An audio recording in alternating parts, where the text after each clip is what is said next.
I'd be on my periods for 2 months, Yo. non-stop or so, and not be on my periods for a year or so. I was diagnosed with polycystic ovarian syndrome. In 2020, I dealt with another depression.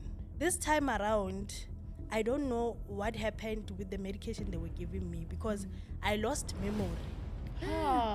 I could not even recognize anything, not even my mom. The only person I could recognize was Mokhao. No memory of anyone. I didn't even know my name, no memory altogether. As I was taking the medication, I had stroke on the right-hand side. Due to The medication. Hence I'm asking, did you not stop? I've been through the most. Been through the most. Hola, San fam. Sanbonani, Tobela, Lochani, Absheni, Wararapo, Khuyemora. Listen, we need to literally get outside South Africa. That was all South African greetings, okay? We have so many official languages that, okay, we'll do it in the next episode. We'll greet you. Please do remind us or educate us in the comment section below how to greet you, our international viewers. Welcome to another episode of I've Been Through the Most podcast right here on Centtwinz TV with your favorite twins, myself, Millicent, and my twin sister, Innocent. If this is your first time watching, welcome. This is a podcast where we share incredible stories, incredible testimonies from our incredible, guests. Who sit on the hot seat. But in order for you not to miss out on any action, make sure that you subscribe. Join the San Fam. It's absolutely free. There's a button there that says subscribe. And thank you so much to all our subscribers. All our 440,000 subscribers. Our family is growing. Our family is growing and we love it. All glory be to God. Not to us, but to God. So today we have an incredible guest who's here to share their story. Make sure you also listen to us on our audio platforms, Spotify and Apple Podcast. We are there as well. We are here on YouTube. So wherever you are watching, please make sure you make yourself known to tell us where you are listening from. Today in studio, we have Kgomotso, who is here to share her story. Welcome to the show. Thank you. Thank you for being here. You look so pretty. Thank you so much. Thank you for having me. It's a pleasure. Let's get to know who you are. Can you give us a brief background of who you are, where you come from? Okay, so Kgomotso Mahlong is a 30-year-old girl from Ramashishane in Limpopo, now residing in Pretoria. I am an author, I am a speaker, I am a philanthropist, and I have a background in accounting. I currently stay at Centurion. Lovely. I love that. What a beautiful intro. Let's get into your story. Take us back where it all began and where you are now.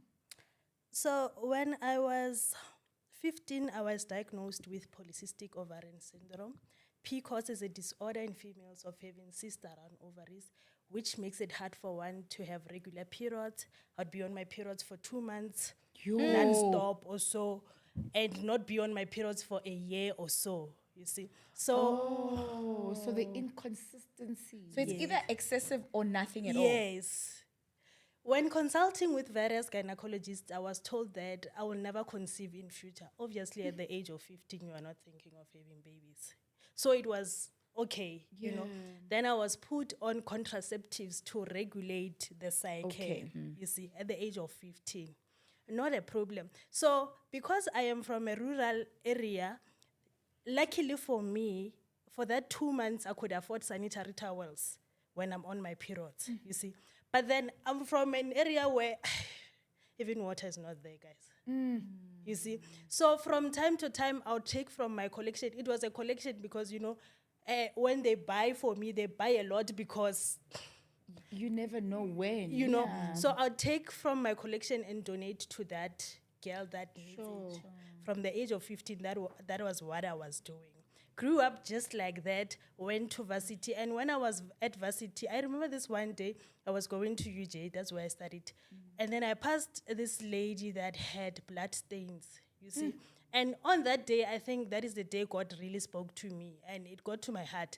And that's when I decided to to register an NPO. It's called Sponsor an African Child. So with Sponsor an African Child, we donate to the homeless, we donate to the needy. Our main focus is really the kids, the learners at the schools. We donate toiletries, uniform, and so forth, you see. And back to my story, PCOS, right? Yeah. I was still regulating it with contraceptives. Remember, if you use this particular contraceptive maybe for 3 months, it gets used to your body, it no longer regulates. So from time to time, they will change. The contraceptive. Yeah, up until I was like, oh, really, it's fine. I'm okay, I've accepted, it's fine. The day I have my periods, it will be the day I have my periods. It's fine, really, And then in 2016, I conceived, ne? But it was a very complicated pregnancy. I remember I fell into depression. There was a time I wanted to commit suicide, and that was because when I was running my NPO, a lot was happening. You'll get sponsors and genuine sponsors, and you'll also get people that just want to take advantage. And that's where the depression came from. Because now, okay, this NPO is being run by a 20-year-old, she's doing well, but there are also the other gender that is just wanting to take advantage, I got so depressed, and I was pregnant at that time, But, when you are pregnant, you cannot even take medication because whatever you are taking, you are giving the child. Yes. So I left it like that. And then when the child was about a year or so, that depression came back. Remember, it was not dealt with. Hold on, but before we get to when the child was 1, the pregnancy itself, Yes. right? So you were told that you would never conceive, Yes. right? Because of obviously your condition. But how do you think you were? So that means the contraceptives that they put you on did help regulate your hormones a little bit so that you were able to conceive, like that percentage of you conceiving. Yes. How did that happen? I don't want to give the contraceptive credit that much. I think, when God says this is your time, nothing can stop you. Not medicine, not science. Yeah. So that is why I'm saying I cannot give the contraceptive credit.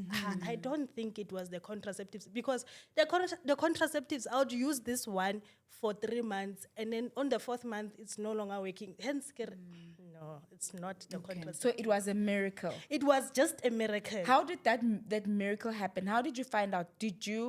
Were your periods regular a little bit and then you conceived? Like I'm trying to figure out. At that time, I did not even have periods for about 4 months.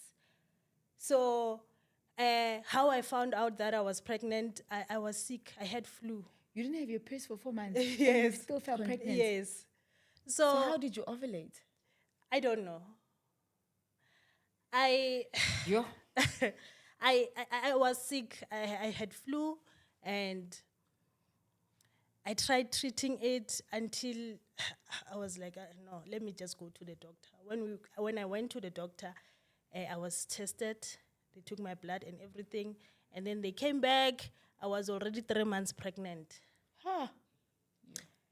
And then I was put on the pregnancy vitamins. I took those. I continued with the pregnancy. And then I think when I was about 4 months to 5 months, when I went for checkup, there was no heartbeat. And I remember the doctors telling me that I will not hurry you into cleaning today, but you can come the following day, maybe with a parent also. What do you mean cleaning? So they wanted to remove the baby? Yes, there was no heartbeat. So he then said, it's a miscarriage. There is nothing here. Hey. Then he said, maybe come back with a parent because I was like 20, 21. Come with a parent tomorrow. Ne? The following day, I did not go. The reason I did not go, like, it was one of those, you don't feel like doing this. Like, Your conscience don't allow you to do Something. this. Like there's just something that is saying, no, don't go there. And I said, no, I'm not gonna go today. I'll go tomorrow. That day when I went, the heartbeat was there. Oof. There was nothing wrong with my baby. Imagine if the doctor had gone on with the procedure on the day where he could not Find the heartbeat. find the heartbeat. I'm telling you. You know, for me, it was, I don't know. So I continued with the pregnancy and the depression, I was not fine throughout the pregnancy, you know. Remember now, I was serving. I was busy being a philanthropist, ne? And people were taking advantage of me. Ne? So, you know, when they say to whom much is given, much is also tested. Yes. But it was happening at the wrong time because I was pregnant. You know? But God being God, he was there with me. I gave birth to my wonderful Mahau, who is now 9 years old. He's healthy, he's fine. He's doing excellent. Glory to the Lord. God is amazing, you know. And after the whole thing, I decided, you know what, Kgomotso, you cannot keep this testimony to yourself. Write about it, because there's somebody out there that is going through what you went through. Maybe it will give them hope. That's when I wrote the book, The Miracle Baby. Ne? As I was writing the book, I suffered depression. Remember, it was not healed. Ne? So this time around, I decided, you know what, let me give it attention. And then I went and got admitted at a Kgomotso in Randburg for 21 days. I was put on antidepressants, sleeping pills.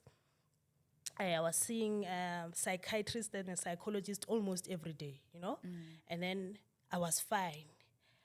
In 2020, I dealt with another depression.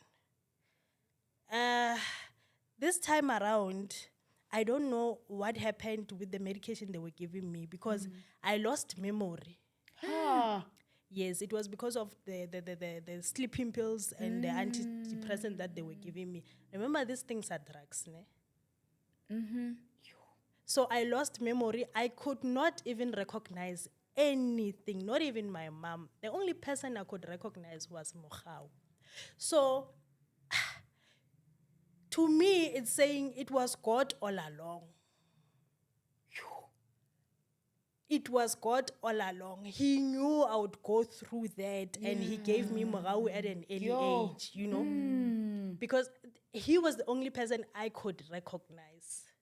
I did not know. You had, like, no memory of anyone. No memory of anyone. I didn't even know my name.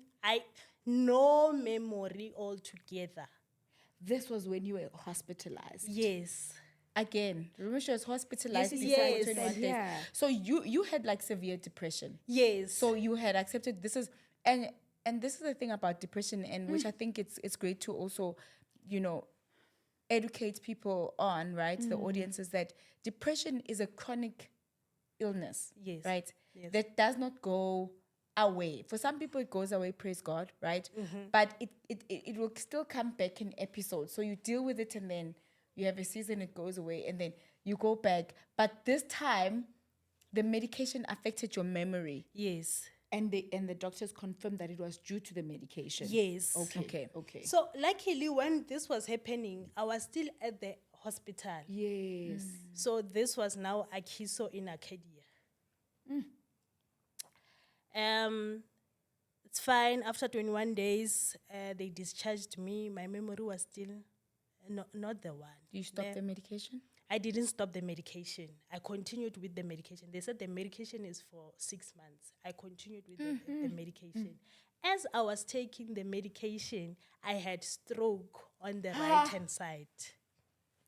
Also, it's due to The medication. Hence, I'm asking, did you not stop? Because already the side effects are too dramatic. No, obviously, they will remove you from this pill and put you on this one. You know? But they required you to finish the course. Yes, you must finish course. But Could they not change it? Yes, they changed from Some this things, I sleeping guess. pill to this Okay. sleeping pill, you know? I had stroke on my right hand side, and that was a very tough time in my life, honestly. I had to take Morau home in Limpopo to my grandmother because now I cannot raise this child. I can't. You know? But we thank God, and now sitting here, I realize it was God all along. It had to happen. Had it not happened, even today I would not be here because I would not have a story to share. Yeah. So sometimes we must allow things to happen in our lives. And this reminds me of the Bible. You know, when Satan went to test Jesus. Job, Oh, yes. it was a conversation between God and Satan. Ne? And God said to Satan, do you know my son Job? Yeah, my He is servant Job. blameless, that one. And then Satan said, I will show you. He took the kids, Everything. but Job remained with God. Come on. You know, so I feel for some time, maybe I was Job, you know. God allowed things to happen to me. From the time you had the stroke, obviously you weren't able to do what you were, normally able to do, and hence you had to send your son home to stay with your grandma. How was that recovery process for you, and how long did it take? Because for some people, it's an ongoing journey, and you completely healed and delivered today. How was that journey, and how long did it take for you to finally be able? Okay, so for me, it didn't take that much because I think it was something for 90 days or so. Ne? That's 90 about days 3 is not months. much. That's a long time, girl. When you are used to pain, you are used to pain, guys. So I didn't take medication for stroke. I continued with medication for depression. And I got healed that way. Okay. Yo. So that's what happened. So you're recovering from the stroke and from the memory loss because it gradually also came back. Yes. And with memory loss, I don't know. I feel like even now, I'm not fully recovered. For example, there are things that you'd want to say, but you forget. And those little things. And you're like, so I still have that. Yeah. Sure. Moving forward, I conceived again. My daughter is now 3 months old. Oh, wow. Wait, you have a newborn baby? Yes. Girl, you didn't tell us that. We were at your house the other day, girl. You could have said I have a little baby. I forgot. Sorry. You know what? Congratulations. Congratulations, Kgomotso. Thank you. So God works in miracle ways. Yes. So how was this pregnancy, and I mean, did you have fears that you struggled with from the past? And, in terms of the diagnosis that was given to you, in your earlier days, of course, did you still have that, or was that an issue that was dealt with? Or were you still a high risk? No, I still had PCOS. Even how I found out that I was pregnant with this one, it was through dreams. Luckily, God talks to us. You know? It was through dreams. How? Tell us about that dream. No, like I dreamt carrying a baby this one time, and I was like, oh, it's just a dream. Ning ning, I dream again, similar thing. I'm being given a baby. Okay. I'm used to not being on my periods, remember? Yes. So when you are not on your periods, that's you still don't normal. think you are pregnant. It doesn't Yes. come that, ma'am, there's something wrong. And then now, no, these dreams, they're trying to explain one thing, but I don't know what they're saying to me. Let me just go to the doctor. Let me just go check. I was 11 weeks, 3 days. Hey, wow, okay. 11 weeks, 3 days. Almost 3 months. Yes. And this is not because you're sick. This is not because you had morning sickness. This is simply from a dream From a that dream. you went to go confirm Yes. with the doctor. I don't even suffer from morning sickness. No, I was fine throughout the pregnancy. I have been fine. The only problem started when I was about 8 months. Hey, okay, obviously you'll be tired but now I went past my due date, and so got the first pregnancy I did elective C-section, right? Because I was young, I didn't want to What go does through that pain. mean? Elective C-section is the planned C-section. You just decide, I'll give birth, as long as you are after 37 weeks, I'll give birth on Monday. You know? Okay. So I didn't wait for labor. I was young and had medical aid privilege. So I was Okay. like, why should I go through Wait. the whole thing?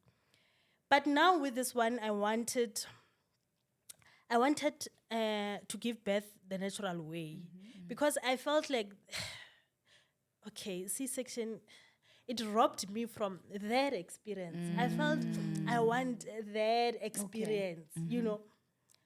And I prayed and hoped for a VBAC, but it did not happen. Oh. It did not happen. I tried, I was working out. I was eating all these things they say we should eat. I was doing all these things. So what happened? It just did not happen. I ended up having to plan another C-section now at 41 weeks. 41. Yes, because now The baby was not coming. yes. And She you're not was dilating kicking, at she all. was fine. I was not contracting, I was not, nothing. Nothing. Quiet. Nothing. Shame. And I think a lot of women can relate to that, because you want your baby to come out when they're ready. Right? Yes. You want the baby to be, fully developed, because you don't want to be put under the pressure of, come take out the baby 37 weeks, 38 weeks. Do you know what I mean? Like, you want your baby to be full term, and you want your baby to come out naturally, right? When they are ready, according to God. I'm like, this is actually not your birthday, when exactly. You were supposed to be in my tummy still. So I think I can relate, because I mean, I went through the same thing. I was like, but my baby's not ready. Why are you trying to take out my child? But now, that didn't had happen, passed because your baby now 40 passed the weeks. due date. Yes. Right? So you're 41 weeks, and then your baby's chilling. Chilling, and now I'm high risk. So now, the prayer was, God, please save my life. Yes. Okay. Because at that point, I could tell, hi, my village people are after me. I corner. Sure. I corner. Yo. So I was just praying that at least I make it alive. Yes. Then I'm also grateful to my gynae and my midwife, because they did not push me into going to C-section. We waited. Allowed. You tried. Yes. We tried, and it did not happen. At the time when they were like, Kgomotso, let's do a C-section, then I could tell, or no, we tried. We tried, So I'm still grateful, though my child came through the sunroof, but I'm still grateful. Maybe that's how I am built. Maybe my body just can't contract. Maybe I'm not meant to give birth the natural way. But you tried. And it's okay. I know tried. midwives will try everything. Yeah. They will try the natural way, because I mean that's their specialty. You know? Of course. Try and deliver the baby naturally, and if they can't, it's good that they know when it's time for the other option. This is another miracle baby. Miracle baby number 2. Sure. How does that make you feel? And, having experienced both of these, I guess, supernatural experiences that are beyond what science says, beyond what doctors say, how does that make you feel? And in coming to your relationship with God, I'm sure you are now able to see what God can do, is far beyond what we could ever imagine, what we could ever plan, what we could ever write in a book. He supernaturally supersedes all our plans. That's true. That is true. I don't know how God works. I'm trying to think sometimes, but I just can't comprehend. Because most of the things that I survived, a lot of people cannot survive. Yes. But he keeps on coming through for me. He keeps on fighting my battles. Hence I'm saying, sometimes I feel like I'm Job, or he just put me in a situation where I'm thinking, will I survive? And then he comes and rescues me. Yeah. So I'm no longer worried when things happen to me. I know they're happening for me. I know God will come through for me. I know. So my relationship with God is it's very strong. I know. He will not let me. No. So, what would you like to say to women who have been diagnosed with your condition and have been told, with your condition, you cannot conceive children? What would you like to say to them? Just take it in and continue living, because beating yourself to it will not even help the situation. God will come through for you. Amen. In the right time. Isaiah 60:22. Yes. He will come through for you And make it happen. and make it happen. Even if it doesn't happen, it's still okay. Maybe you were not brought here for that reason. Sure. But that's Because a hard pill to swallow, right? Yeah, Also. but having kids is also a calling, right? It's a calling. Yeah. It's not for everybody. Sure. In as much as we may all want kids, but we are not all called for that. Same as marriage. Exactly. Same as many other things. Exactly. And this is a tough reality that we deal with. Even work, opportunities. Not everyone who's ever going to work. It's not everyone who's going to have a business. It's not everybody who's going to be a multi-millionaire. But you know what someone's going to say? Yeah. It's easy for you to say because you have children.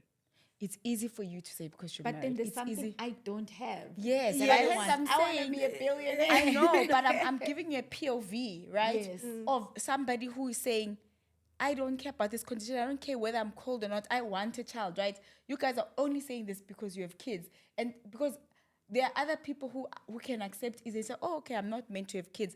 I could feel it in my heart. I could feel that this is something that's not aligned to my journey, right?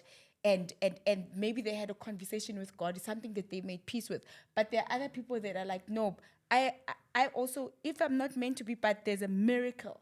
And I'm saying I want that miracle. And then I don't think anybody should lose hope. Yes. Because of what they want. I think faith is the essence of who we are. Faith is the evidence of things hoped for. No, faith is the substance of things hoped for and the evidence of things that are not not seen. seen. Yeah. So faith is what makes us who we are. So keep believing, keep having faith. Amen. I've got faith, that can move a mountain. The Bible says you need faith small as a mustard seed. Yeah. So continue to have faith, and you continue to have faith. And this is why today you're able to tell your story in the way that you tell your story. And just to quickly before we close, to speak a little bit about the depression, right? I know we passed through it, and someone might say, I hear you saying you had depression, and you said the depression came back after you gave birth, but how do you know you have depression? What is depression? It's a word that we just say, but somebody might have it and be like, I actually didn't know I've got depression. I actually have depression. And of course it varies. There's different types of depression. And the diagnoses are different and the treatments are different. And the severity and is the different. severity is Yeah. different as well. But in terms of your depression, how did you know you have depression, and how did you feel in those moments? Okay, so I was okay. I'm generally a quiet person, yeah? But now some of the signs that I had was that I wanted to be by myself. I don't want to talk to anyone. I would cry I don't even know why I was crying. I would cry a lot. I did not sleep. I did not eat. In the beginning, I was suicidal. You know, I was just, So you would randomly have these negative thoughts. yes. And under normal circumstances, you know this is not you. You You know. wouldn't normally think Yes. that way. And then I was like, no, I'm not okay. Luckily, you know, I'm one of those people that I can be vocal when I want to. Especially if I'm not okay. I'm vocal. I'll tell you, no, I'm not fine. This is what I'm going through. So when such signs comes, I know what to do. I know I need to go see a doctor. I know I need to go see a psychiatrist, you know, a psychologist. And I'm grateful I made in that way, because there are people that do not even want to go see, Oh, yes. seek help, Yeah. you know. So I'm grateful that I made in a manner that, you know what, You choose yourself. yeah, you're like, so how then I managed to deal with the depression over and above taking medication. I was eating well, I was exercising even now, and I was writing a lot, not express just a yourself. book, but you know, Okay, you journal. I was journaling a lot, writing about it, talking about it, working out, very much important. Very important. Eating well, very much important. Sure. Holistic wellness. Yes, You know? so it will not just be medication only. It won't help you. You need to help the medication as well. Where are you now in terms of that journey? Are you fine now? Are you in a much better place? Are you still taking your medication, or you just maintaining a natural way of I am fine. I'm doing well. I am healed. I am healed. So now I work out. I eat well. Yeah. So that's how I live now. I'm a runner. I run and Wow. I like it. Done. Kgomotso, I love And it. running works. I saw this quote on social media that says, depression hates movement. that's true. Depression hates movement. The moment you get out of your house, you get into that gym, you get on that road running, there's toxins that your body releases that literally just improves your mood so much when you're anxious, when you're depressed. So movement is one of those things that are one of the most natural and cheapest ways to deal with mental health.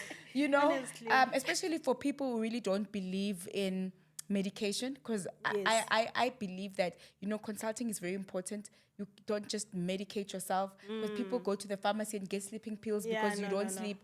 You know, find really good ways, healthy ways to deal with it. And if you really have to get into medication, like you said, it's drugs. It's extremely addictive Yes. sometimes. Okay. So yeah, I hear you. Eat healthy, exercise, journal, pray, Yes. find the Lord and find the church, Amen. find hope. Just final words from you, Kgomotso, that you want to leave with our audience. Oh my goodness. What do we say? No to pressure, such? no pressure. What do we say Yo. to these things, guys? What can we say? You know what? I don't know what you've been called to do, ne? But whatever you've been called to do it with your mind. Even if for you to pursue or continue with your calling means you going through hard stuff, just Go for it. go for it. Yeah, just do it. Just do it. Yeah. That's deep. Honestly, when I was hospitalized, I needed somebody that can just share her life experience with me. And okay, when you're hospitalist, there are support groups, ne?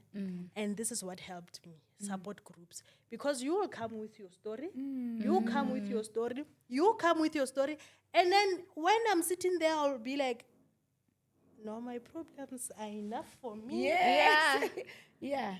Can I please have my problems? Because no, I'm fine with my problems. Yo. People have problems. You realize that no. I know people have problems. Sure. So I love support groups, yeah. I love Support that. groups. And thank you for sharing that. Yeah, and the girls in schools, like you spoke about your NGO who need sanitary towels. It's something that you spoke about, that there is such a huge, need and a gap for sanitary towels, for, helping these young girls, especially the ones who have the condition, because even more so, they don't need sanitary towels once a month. They might need it for 2 months straight, and that is expensive. So how can people get in touch with your NGO to assist? Okay, so you can contact me 071 I was on social media, right? And when all these things were happening, people taking advantage of me, I had to say, no, Kgomotso, choose yourself and just not. Protect your peace. What is taking advantage? Because you passed through it. Yeah, there was, and it happened a lot. When you write to companies requesting for help in donations, and then you'll get that one man that wanna sleep with you in exchange for sponsorship or for donation. And I came through. That happened to me a lot. So yeah. Kgomotso Matlong, I'm only on TikTok, and I recently just joined it because it's Kgomotso Matlong on TikTok, and my cell phone number is 071 An email address? Email address is kgomotsolucy, lucy17 @gmail.com. I'm guessing the same contact details for people who want to purchase the book as well. Yes, for those that want to purchase the book as well, you can get me on that number. Okay. Thank you for sharing your story. Thank you for having me. I think moments like this are very important, not just for us, but for everybody who's watching and the viewers. Kgomotso spoke about support groups, and I feel like I've been through the most. Is exactly that. Support group, yeah. It's that support group where you're watching it and you're like, actually, I'm feeling better about what I'm going through, because people have truly been through the most. It's supposed to make you feel like you can get up from that bed, from that couch, from that depression, from that suicidal thoughts, from that emptiness, and say, God, if Kgomotso can do it, I can do it. If Millicent can do it, I can do it. If Innocent can do it, I can do it. If these guests who are sitting on the hot seat can still get up and put it on a book and write it down and speak about it, surely there is hope for me. Absolutely. And I always say, being able to live to tell your story is so powerful. It's a blessing. For the fact that you can sit and narrate your story and be like, I have been through it, which means I have even passed that season, that I've come out of that season, because through God you can. The same way Job passed the test and did not give in and fail, and give the devil credit. Oh no. Victory is who we are. And I believe that God can also take you out through whatever you are going through, that He will never leave you nor forsake you. He was God yesterday, today, tomorrow He'll still be God. Forevermore. So hold on to that promise. Thank you so much for watching and joining us. Until the next time, from myself, Innocent. And myself, Millicent, and of course our lovely guest, Kgomotso. It is bye for now. I've been through the most, been through the most.